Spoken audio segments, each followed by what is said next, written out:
कहानी की शुरुआत होती है भविष्य में, जहाँ तेजी से बदलते मौसम की वजह से समुद्र का पानी बहुत ऊपर तक बढ़ गया था और इंसानों ने अंतरिक्ष में बसने का फैसला कर लिया था। इसके लिए धरती और चांद के ऑर्बिटल प्लेन्स के बीच शेल्टर्स बनाए गए और कई सालों तक ज्यादातर लोगों को वहाँ शिफ्ट किया गया। जब इंसान वहाँ अच्छी तरह बस गए तब शेल्टर्स 8, 12 और 13 ने खुद को एड्रियन रिपब्लिक घोषित कर दिया और बाकी शेल्टर्स पर हमले शुरू कर दिए। इसी के साथ अलाइड फोर्स और एड्रियन रिपब्लिक के बीच कई सालों तक चलने वाली जंग की शुरुआत हो गई। वहीं दूसरी तरफ धरती पर रहने वाले इंसानों की जिंदगी रोबोट्स के लिए गोला बारूद बनाने तक सिमट कर रह गई थी, जो इस जंग में इस्तेमाल किए जा रहे थे। इस आर्मी की सबसे बेहतरीन सोल्जर मशहूर कैप्टन मॉली थी। इस वक्त वो एक सुनसान शहर में थी, जहाँ एक धमाके के बाद उसकी आंख खुली। जैसे ही वो संभली, उसने देखा कि कई रोबोट्स उसकी तरफ बढ़ रहे थे। मॉली ने बिना वक्त गवाए अपना बचाव शुरू कर दिया। अपनी सटीक शूटिंग और हथियार के साथ लगे हुक का चालाकी से इस्तेमाल करते हुए वो एक के बाद एक दुश्मन को खत्म करने लगी। ह्यूमनॉइड रोबोट्स को हराना उसके लिए ज्यादा मुश्किल नहीं था, लेकिन तभी 4 टांगों वाला एक नया और काफी मजबूत रोबोट सामने आ गया, जिसे अकेले हराना आसान नहीं था। मॉली ने समझदारी से अलग अलग जगहों पर छिपकर अपनी पोजीशन बदली और मौका देखकर रोबोट पर ऐसा हमला किया कि वो आग की लपटों में घिर गया। लेकिन रोबोट भी इतनी आसानी से हार मानने वाला नहीं था। उसके पास अपने एक्सटिंग्विशर्स थे और कुछ ही पलों में उसने आग बुझा दी और फिर से लड़ने के लिए तैयार हो गया। फिर मॉली ने अपने हुक का इस्तेमाल करते हुए एक जाल बिछाया।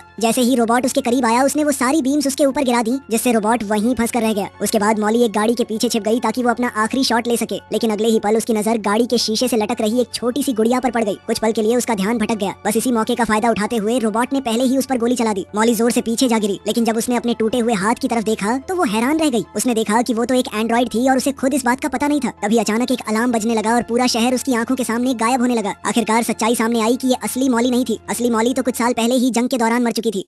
अब साइंटिस्टों का एक ग्रुप उसके दिमाग की कॉपी का इस्तेमाल कर रहा था ताकि एक बेहतरीन सोल्जर एंड्रॉइड बनाया जा सके, जिसे बड़ी संख्या में बनाकर जंग में भेजा जा सके। लेकिन अब तक उन्हें कोई खास सफलता नहीं मिली थी, क्योंकि सिमुलेशंस के दौरान जिसमें मॉली की आखिरी लड़ाई को दोबारा रिक्रिएट किया जाता था, वो हर बार बिल्कुल उसी जगह पर हार जाती थी। सबसे बड़ी परेशानी ये थी कि किसी को समझ नहीं आ रहा था कि आखिर वो हर बार उस पल पर क्यों नाकामयाब हो जाती थी। इस पूरी टीम की हेड मॉली की अपनी बेटी सोफी थी। उसे रोज अपनी माँ का चेहरा बार बार मरते हुए देखना पड़ता था। प्रोजेक्ट का डायरेक्टर रॉय भी टीम का हिस्सा था। उसने आर्मी के बड़े ऑफिसर्स के लिए एक खास प्रेजेंटेशन रखने का फैसला किया। उसका मकसद उनके एंड्रॉइड को प्रमोट करना था, जिसे वो जंग ई नाम दे रहे थे। रॉय की प्रेजेंटेशन में शाही खाना और जंग का पूरा इतिहास शामिल था, लेकिन सोल्जर्स को इसमें कोई दिलचस्पी नहीं थी। उन्होंने उससे कहा कि वो उन बातों से आगे बढ़े जो सब पहले से जानते थे। फिर वीडियो में दिखाया गया कि कैसे मॉली के न्यूरल कॉर्टेक्स को समझकर डेटा में बदला जा रहा था। इसी डेटा की मदद से सबसे एडवांस कमांड एआई तैयार की जा रही थी। इसके बाद सोफी ने दिखाया कि सिमुलेशंस किस तरह उसके काम करने के तरीके को भी समझ रहे थे, लेकिन सोल्जर्स ने तुरंत एक बड़ी कमी पकड़ ली। ये एंड्रॉइड अब तक सिमुलेशन से बाहर निकलने में कामयाब नहीं हुई थी और पूरे प्रोजेक्ट का मकसद ही ये था कि अगर मॉली वो आखिरी लड़ाई नहीं हारती तो जंग कब की जीती जा चुकी होती। जब तक टीम मॉली की इस गलती के राज का पता नहीं लगा लेती, तब तक सरकार इन्वेस्ट नहीं करने वाली। फिर प्रेजेंटेशन खत्म होने के बाद सोफी और रॉय ने अकेले में बातचीत की। रॉय ने उसे याद दिलाया कि वो हमेशा उसके साथ है। उसने ये भी कहा कि चेयरमैन को सोफी से बहुत उम्मीदें थी। रॉय ने 10 साल पहले चेयरमैन के लिए काम करना शुरू किया था, लेकिन वो जानता था कि सोफी को जब यहाँ लाया गया था तब वो एक छोटी सी बच्ची थी और अपनी माँ को खो चुकी थी। इसी वजह से रॉय उसके साथ अच्छा रिश्ता बनाए रखना चाहता था। खैर, बाद में सोफी नए ऑफिसर सैम के साथ नए मॉडल की जांच करने लगी। अब मॉली के दिमाग के बचे हुए कुछ हिस्सों को एक्टिवेट किया गया, क्योंकि उसका दिमाग अब भी खुद को इंसान समझता था। इसलिए नकली मॉली अपने रोबोटिक शरीर को देखकर काफी घबरा गई। वो दर्द से तड़पने लगी और बुरी तरह चिल्लाने लगी। तब सोफी ने तुरंत उसके सेंसर्स बंद कर दिए। दर्द खत्म होते ही मॉली का गुस्सा फूट पड़ा। उसने चीख कर पूछा कि उन्होंने उसके साथ आखिर किया क्या था। फिर जांच के बाद पता चला कि उसके दिमाग की ये कॉपी काफी ज्यादा खराब हो चुकी थी। इस पर आगे काम करना मुमकिन नहीं था, इसलिए सोफी ने उस मॉडल को नष्ट करने का हुक्म दे दिया। अब दिन का काम खत्म हो चुका था। सैम ने मौका देखकर बताया कि वो यहाँ काम करके कितना उत्साहित था। उसने कहा कि वो हमेशा से मॉली का बहुत बड़ा फैन रहा था। उसके लिए मॉली एक सच्ची हीरो थी। खैर, सोफी ने समझाया कि मॉली कभी हीरो बनना ही नहीं चाहती थी। वो जंग में शामिल सिर्फ इसलिए हुई थी ताकि वो सोफी के इलाज का खर्चा उठा सके, क्योंकि बचपन में उसके फेफड़ों में एक ट्यूमर पाया गया था। हर बार जब उसकी माँ जंग पर जाती थी तो सोफी रोया करती थी और जिस दिन उसकी सर्जरी हुई उसी दिन उसकी माँ की भी मौत हो गई। कभी कभी सोफी सोचती थी कि शायद उसकी माँ अपनी इस कुर्बानी पर पछताती हो और उससे नफरत करती हो। ये सुनकर सैम ने कहा कि वो सीधा एंड्रॉइड से पूछ सकती है, क्योंकि उसके पास असली मॉली की सारी यादें मौजूद हैं। इस पर सोफी ने कहा कि वो इस बारे में सोचेगी, लेकिन लग रहा था कि वो सच जानने से डर रही थी।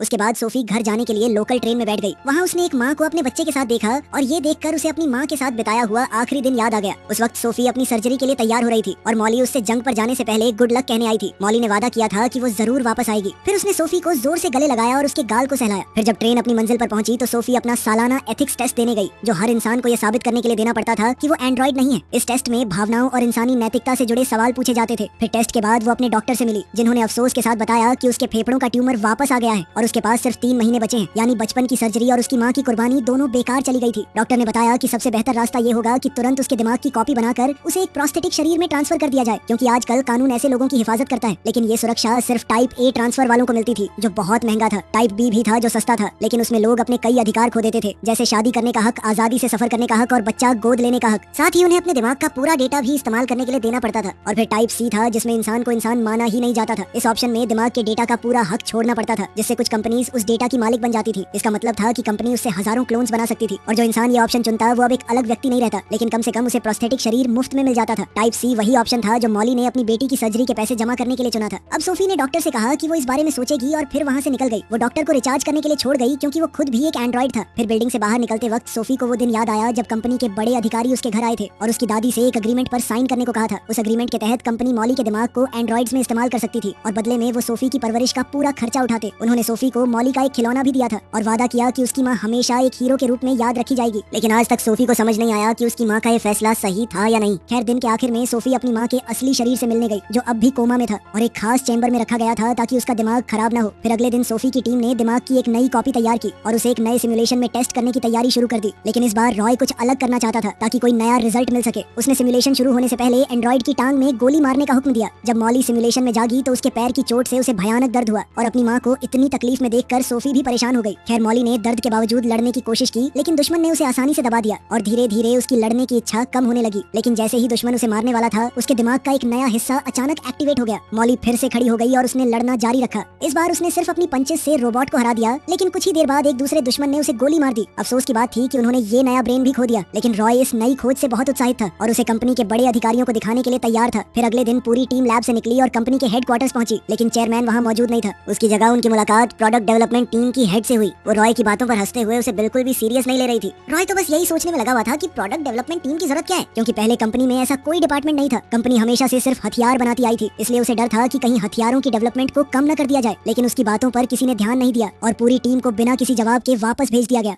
फिर वापस लैब में जाते हुए रॉय बार बार उस नए डिपार्टमेंट की हेड को गालियां दे रहा था। फिर कुछ दिन बाद टीम नए एंड्रॉइड टेस्ट के लिए इस्तेमाल होने वाले पार्ट्स का जायजा ले रही थी। तभी उन्हें खबर मिली कि चेयरमैन खुद उनसे मिलने आए हैं। मीटिंग के लिए जाते वक्त रॉय ने सोफी से पूछा कि तुम रेगुलरली अपना एथिक्स टेस्ट दे रही हो ना? उसने कहा कि ये बहुत जरूरी है क्योंकि अपनी ही माँ को एक एक्सपेरिमेंट के रूप में देखते हुए उसकी मानसिक हालत ठीक है या नहीं ये जानना जरूरी था। फिर जैसे ही दोनों ऑफिस में दाखिल हुए रॉय अचानक जम सा गया। तब पता चला कि वो खुद भी एक एंड्रॉइड था जिसे चेयरमैन ने अपने ही दिमाग की कॉपी से बनाया था। सबसे हैरानी की बात ये थी कि रॉय को इस सच का जरा भी पता नहीं था। चेयरमैन उनके पास एक बहुत बड़ी खबर लेकर आया था। उसने बताया कि अलाइड फोर्स और एड्रियन रिपब्लिक एक समझौता साइन करने वाले थे, जिसका मतलब था कि जंग खत्म हो चुकी थी। अब हथियारों की डिमांड खत्म हो जाएगी। लेकिन चेयरमैन ने मॉली पर हुई रिसर्च को बेकार नहीं माना। उसका कहना था कि इस प्रोजेक्ट ने उन्हें एडवांस्ड एआई बनाने के बारे में बहुत कुछ सिखाया है। अब वही टेक्नोलॉजी इस्तेमाल करके घर का काम करने वाले और सर्विस वर्कर एंड्रॉइड्स बनाए जा सकते थे। चेयरमैन ने ये भी कबूल किया कि उसका असली इरादा अपना दिमाग रॉय के शरीर में ट्रांसफर करके अमर बनना था। लेकिन आखिर में उसने सिर्फ अपने दिमाग की कॉपी बनाई क्योंकि उसमें इतनी हिम्मत नहीं थी कि वो एक मशीन के अंदर जिंदगी बिता सके। उसके मुताबिक मशीन के अंदर रहकर सब कुछ हमेशा नकली सा महसूस होता था। खैर, सोफी को इस बात से कोई फर्क नहीं पड़ता था कि वो जिंदगी नकली लगती या असली। वो सिर्फ अपनी माँ के प्रोजेक्ट को जारी रखना चाहती थी, लेकिन चेयरमैन ने उसकी ये गुजारिश सीधे ठुकरा दी। फिर कुछ घंटों बाद टीम दोबारा काम पर लौट आई क्योंकि प्रोजेक्ट बंद करने से पहले उसे ठीक तरीके से पूरा करना जरूरी था। हर सिमुलेशन में मॉली उसी जगह पर आकर मर जाती थी। रॉय इस बात से बुरी तरह गुस्से में था क्योंकि वो दिमाग के उस नए एरिया को दोबारा से एक्टिवेट ही नहीं कर पा रहे थे। आखिरकार उसने सोचा कि अब कुछ ज्यादा ही कठोर तरीके अपनाने का वक्त आ गया है। अब रॉय ने टीम को एंड्रॉइड एक्टिवेट करने और उसका हाथ काटने का हुक्म दिया। इस वजह से सोफी को अपनी माँ को फिर से तकलीफ में देखना पड़ा। मॉली के दिमाग का पेन एरिया बहुत ज्यादा दर्द महसूस करने लगा, लेकिन फिर भी वो दूसरा हिस्सा एक्टिवेट नहीं हुआ।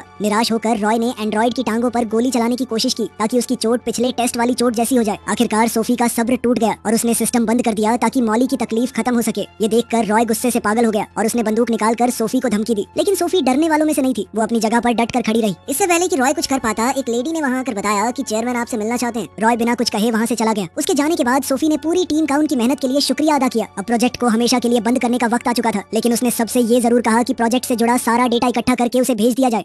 फिर कुछ समय बाद सोफी अपने फेफड़ों के दर्द को नजरअंदाज करते हुए डेटा को समझने लगी, मगर तभी उसे एक हैरान कर देने वाली बात पता चली। किसी ने उसकी माँ के दिमाग की एक और कॉपी एक्सपोर्ट कर ली थी और उसे इस बात की खबर तक नहीं थी। सच जानने के लिए सोफी जांच करने निकल पड़ी। जब वो सैम के कमरे के पास से गुजरी तो अंदर से अजीब आवाजें सुनाई दी। वो तुरंत कमरे के अंदर चली गई। अंदर जो मंजर था उसे देखकर वो सन्न रह गई। सैम एक नए एंड्रॉइड के साथ था जो लोगों की शारीरिक जरूरतों को पूरा करने के लिए डिजाइन किया गया था, लेकिन उस एंड्रॉइड का चेहरा अब भी मॉली जैसा ही था। तभी सोफी ने फौरन एंड्रॉइड को कंबल से ढक दिया। फिर गुस्से में सैम को शेल्फ के साथ धक्का दिया और उसे काफी बेइज्जत किया। लेकिन सैम ने सफाई दी कि वो सिर्फ अपने ऊपर से मिले हुए ऑर्डर्स फॉलो कर रहा था। उसने बताया कि घर के काम करने वाले एआईज के साथ साथ ऐसे कंपेनियन एंड्रॉइड्स भी बनाए जा रहे थे जो लोगों की भावनाओं को समझें, उनका साथ दें। और क्योंकि मॉली बहुत मशहूर थी तो लोग उसके जैसा एंड्रॉइड पाने के लिए बहुत पैसे देने को तैयार थे। आखिर मॉली की पर्सनैलिटी टाइप सी कैटेगरी में आती थी, जिसका मतलब था कि उसका डेटा कोई भी इस्तेमाल कर सकता था। ये सब सुनकर सोफी का दिल टूट गया। आंखों में आंसू लिए वो कमरे से बाहर निकल गई। अब उसे एहसास हुआ कि उसे ये बात पहले ही समझ लेनी चाहिए थी, जब कंपनी ने उसे उसकी मर चुकी माँ का खिलौना तोहफे में दिया था। फिर कुछ देर बाद सोफी दोबारा लैब में पहुंची। इससे पहले कि प्रोजेक्ट हमेशा के लिए उससे छिन जाए। वो अपनी माँ के एंड्रॉइड के साथ थोड़ा और वक्त बिताना चाहती थी, लेकिन बेचारा डिप्रेस्ड रॉय पहले से वहाँ पर लेटा हुआ था, क्योंकि उसे लग रहा था कि चेयरमैन का भरोसा उस पर से उठ गया है, इसीलिए उनका प्रोजेक्ट बंद कर दिया गया। सोफी ने उसकी बात को नजरअंदाज किया और एंड्रॉइड चेंबर के अंदर चली गई। उसने पेन सेंसर्स बंद करके मॉली को जगाया। जब मॉली का ध्यान उसकी तरफ गया, सोफी ने उसे बताया कि उन्होंने उसे दुश्मनों से बचा लिया है, लेकिन वो बहुत बुरी तरह जख्मी हो चुकी है, इसलिए अब वो उसे सुकून से मरने में मदद करेगी। फिर जैसे ही सोफी उसे बंद करने वाली थी, वही दिमाग का हिस्सा अचानक फिर से एक्टिवेट हो गया, जिसे वो लोग इतने समय से ढूंढ रहे थे। मॉली ने पूछा कि क्या उसकी बेटी सर्जरी से बच गई थी। ये सुनते ही सोफी की आंखों से आंसू निकल पड़े। उसे समझ आ गया कि दोनों बार दिमाग का ये हिस्सा इसलिए एक्टिवेट हुआ था क्योंकि मॉली को चिंता थी कि वो अपनी बेटी का हाल जाने बिना ही मर जाएगी। सोफी ने उसे बताया कि ऑपरेशन सक्सेसफुल रहा और उसकी बेटी ठीक हो गई थी, इसलिए अब वो चैन से जा सकती है। ये सुनकर मॉली को सुकून मिला। उसने कबूल किया कि उसे हमेशा एक बात का अफसोस रहा था। जंग के दौरान उससे वो छोटी सी गुड़िया खो गई थी, जो उसकी बेटी ने सर्जरी से पहले गुड लक के तौर पर दी थी। इसी वजह से वो हर सिमुलेशन में उसी जगह हार जाती थी। असल में जब भी वो गाड़ी के अंदर लटकती हुई उस गुड़िया को देखती, तो अपनी बेटी की याद और पछतावे की वजह से उसका ध्यान भटक जाता। सोफी ये सब और नहीं सुन पाई, इसलिए उसने उसे बंद कर दिया। दर्द और पछतावे में भरकर वो जोर जोर से चीखने लगी, और फिर उसके दिमाग में आया कि एक आखिरी काम है जो वो कर सकती है।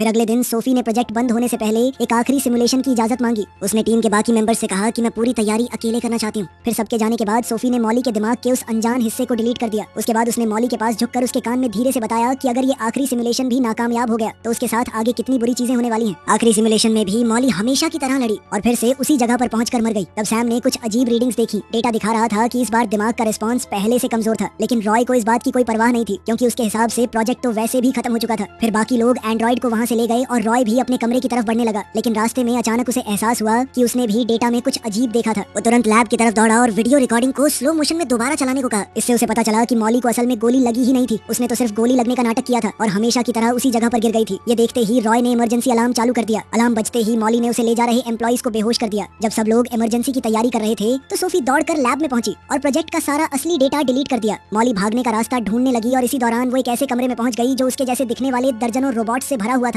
वो अभी सच को समझने की कोशिश ही कर रही थी कि रॉय के सिक्योरिटी रोबोट्स की फौज वहां आ पहुंची और एक जबरदस्त लड़ाई शुरू हो गई। लेकिन मॉली एक महान फाइटर थी और उसने आसानी से रोबोट्स को धूल चटा दी। जब एक रोबोट ने उसे मेंटेनेंस मशीन के साथ दबा दिया, तब भी उसने अपने दिमाग का इस्तेमाल करते हुए रोबोट के हथियार को उसी के खिलाफ इस्तेमाल किया। इतने में एक रोबोट ने पीछे से उसे जोरदार लात मार के गिरा दिया, फिर उसे खत्म करने की कोशिश की। इसी वक्त सोफी वहां पहुंच गई और सही समय पर रोबोट को डीएक्टिवेट कर दिया। उसके बाद उसने मॉली से कहा कि अब वो दोनों इस लड़ाई में साथ हैं। मॉली ने उस पर भरोसा कर लिया, क्योंकि ये वही आवाज थी जो उसे अपने सपनों में सुनाई देती थी।